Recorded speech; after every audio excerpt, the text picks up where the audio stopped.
I'm a little nervous because my wife, Yvonne, said to me, she said, Jeff, you watch the TED Talks? I said, yes, honey, I love TED Talks. She said, you know they're like really smart, talented people. I said, I know. She said, they don't want like the angry black man. So I said, no, I'm gonna be good, honey, I'm gonna be good, I am, but I am angry. And the last time I looked,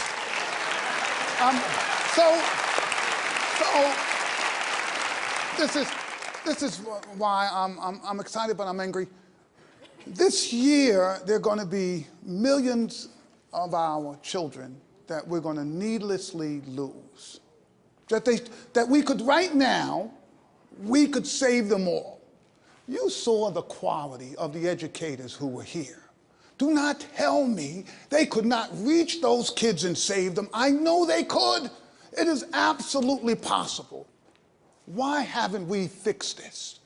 Those of us in education have held on to a business plan that we don't care how many millions of young people fail. We're going to continue to do the same thing that didn't work. And nobody is getting crazy about it, right? Enough to say enough is enough. So here's a business plan that simply does not make any sense. You know, I grew up in the inner city, and there were kids who were failing in schools 56 years ago when I first went to school. And those schools are still lousy today. 56 years later. And you know something about a lousy school? It's not like a bottle of wine, right? Where you say like 87 was like a good year, right? That's not how this thing, I mean, every single year, it's still the same approach, right? One size fits all. If you get it, fine, and if you don't, tough luck. Just tough luck. Why haven't we allowed innovation to happen? Do not tell me we can't do better than this. Look, you go into a place that's failed kids for 50 years, and you say, so what's the plan? And they say, well, we're going to do what we did last year this year. What kind of business model is that? Banks used to open and operate between 10 and 3. They operate 10 to 3. They were closed for lunch hour. Now, who can bank between 10 and 3? The unemployed. They don't need banks. They got no money in the banks. Who created that business model, right? And it went on for decades. You know why? Because they didn't care. It wasn't about the customers. It was about bankers. They created something that works for them. How could you go to the bank when you were at work? It didn't matter. Then they don't care whether or not Jeff is upset he can't go to the bank. Go find another bank. They all operate the same way, right? Now, one day, some crazy banker had an idea, maybe we should keep the bank open when people come home from work. They might like that. What about a Saturday? What about introducing technology? Now look, I'm a technology fan, but I have to admit to you all, I'm a little old. So I was a little slow, and I did not trust technology. And when they first came out with those new contraptions, these tellers that you put in a card and they give you money, I was like, there's no way that machine is going to count that money right. I am never using that, right? So technology has changed. Things have changed. Yet not in education. Why? Why is it that when we had rotary phones, when we were having folks being crippled by polio, that we were teaching the same way then that we're doing right now? And if you come up with a plan to change things, people consider you radical. They will say the worst things about you. I said one day, well, look, if the science says, this is science, not me, that our poorest children lose ground in the summertime, right? You see where they are in June, you say, okay, they're there. You look at them in September, they've gone down. You say, woo. So I heard about that in '75 when I was at the ed school at Harvard. I said, oh, wow, this is an important study because it suggests we should do something. Every 10 years, they reproduce the same study. Says exactly the same thing. Poor kids lose ground in the summertime. The system decides you can't run schools in the summer. You know, I always wonder, who makes up those rules? For years, I went to the Harvard Ed School. I thought I knew something. They said it was the agrarian calendar and the people had, but let me tell you why that doesn't make sense. I never got that. I never got that because anyone who knows if you farm, you don't plant crops in July and August. You plant them in the spring. So who came up with this idea? Who owns it? Why did we ever do it? Well, it just turns out in the 1840s, we did have, schools were open all year. They were open all year because we had a lot of folks who had to work all day. They didn't have any place for their kids to go. It was a perfect place to have schools. So this is not something that is ordained from the education gods. So why don't we? Why don't? Because our business has refused to use science. Science. If you have Bill Gates coming out and say, look, this works, right? We can do this. How many places in America are going to change? None. None. Okay, yeah, there are two.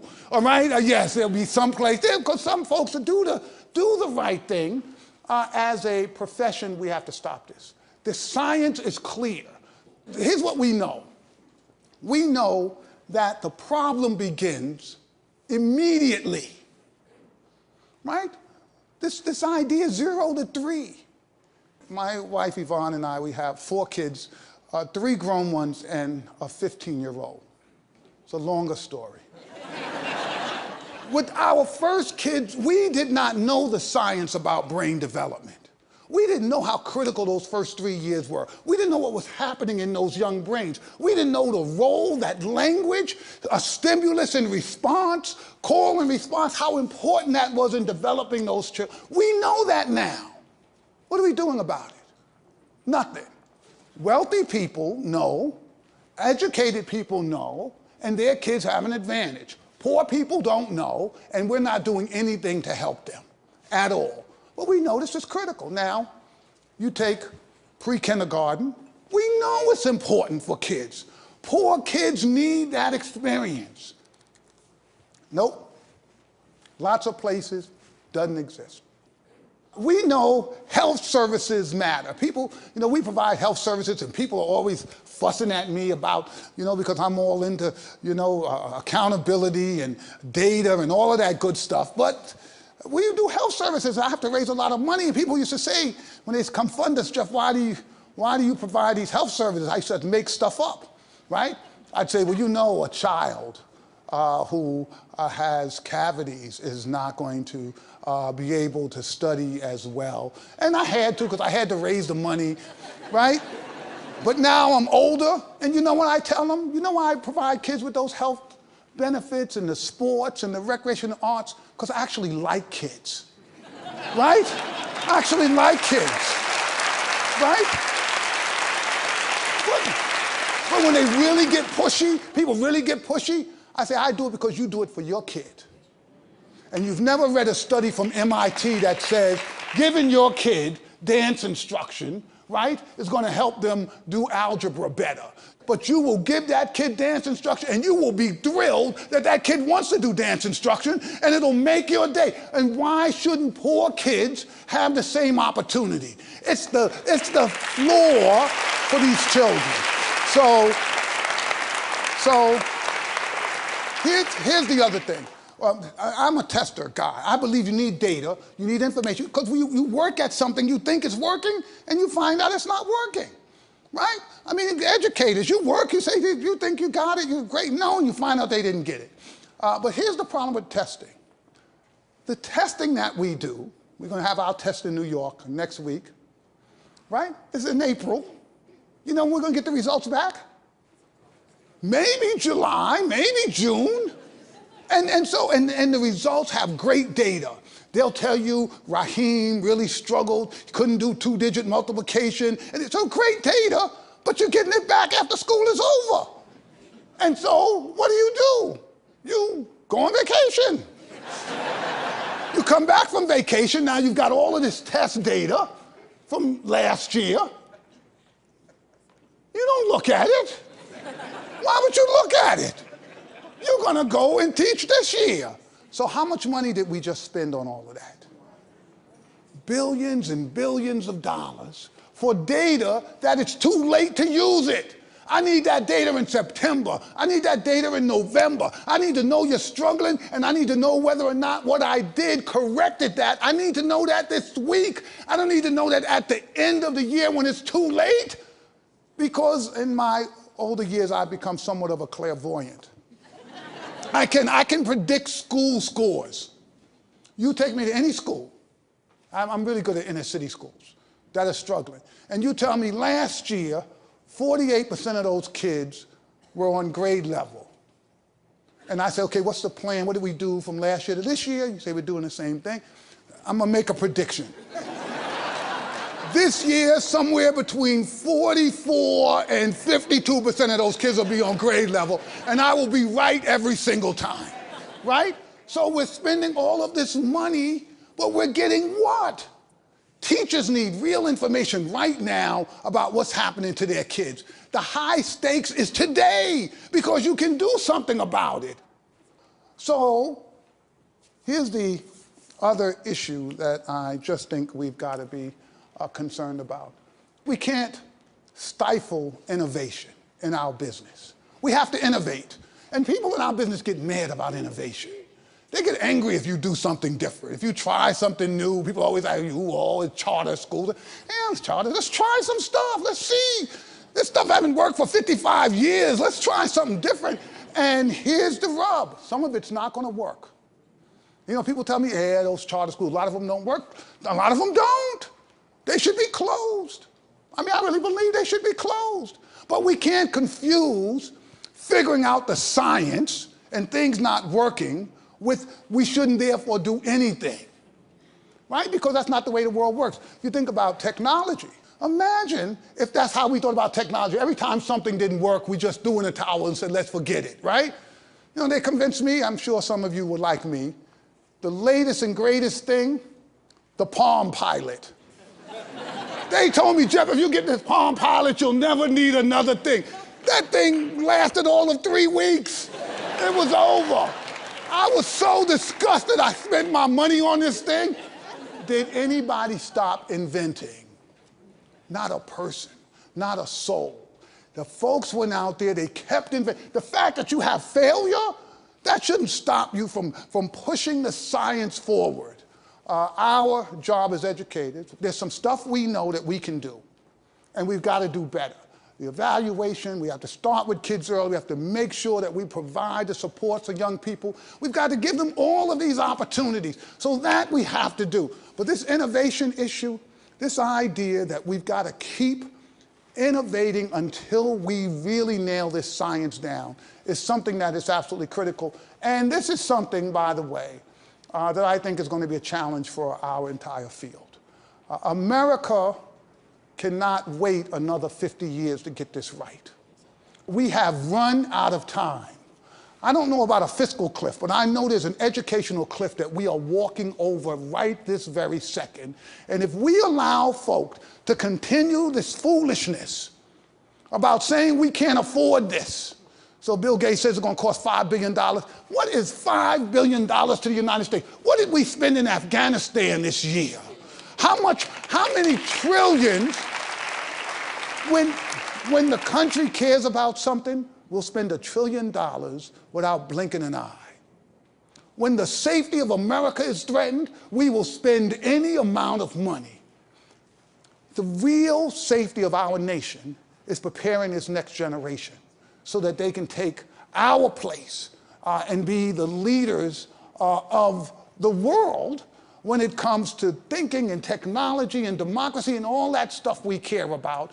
I dare say it's a pittance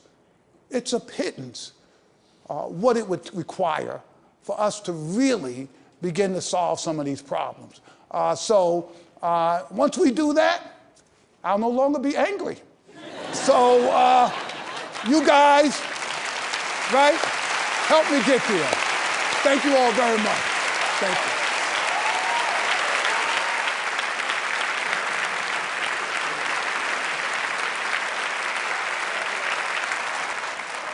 So what is the high school dropout rate at Harlem Children's Zone? Well, you know, John, 100% of our kids graduated high school. Last year in my school, 100% of them went to college. This year, seniors will have 100% graduating high school. Last I heard, we had 93% accepted to college. We better get that other 7% for, you know, that's just how this goes. And so how do you stick with them after they leave high school? Yeah, well, you know, one of the bad problems we have in this country is these kids, the same kids, these same vulnerable kids, when you get them to school, they drop out in record numbers. And so we've figured out that you've got to really design a network of supports for these kids that in many ways mimics what a good parent does. They harass you. Right? They call you, they say, I want to see your grades, how you do on that last test, what are you talking about that, you know, you want to leave school, or you're not coming back here. So a bunch of my kids know, you can't come back to Harlem because Jeff is looking for you, right? They're like, I really can't come back. No, you better stay in school. But you know, I'm not kidding about some of this. And it gets a little bit to the grit issue. When kids know that you refuse to let them fail, right? It puts a different pressure on them, and they don't give up as easy. So sometimes they don't have it inside. And they're like, you know, I don't want to do this, but I know my mother's going to be mad. Well, that matters to kids, and it helps get them through. We try to create a set of strategies that gets them tutoring and help and support, but also a set of encouragements that say to them, you can do it, it is going to be hard, but we refuse to let you fail. Well, thank you, Dr. Canada. Please give it up for him one more time.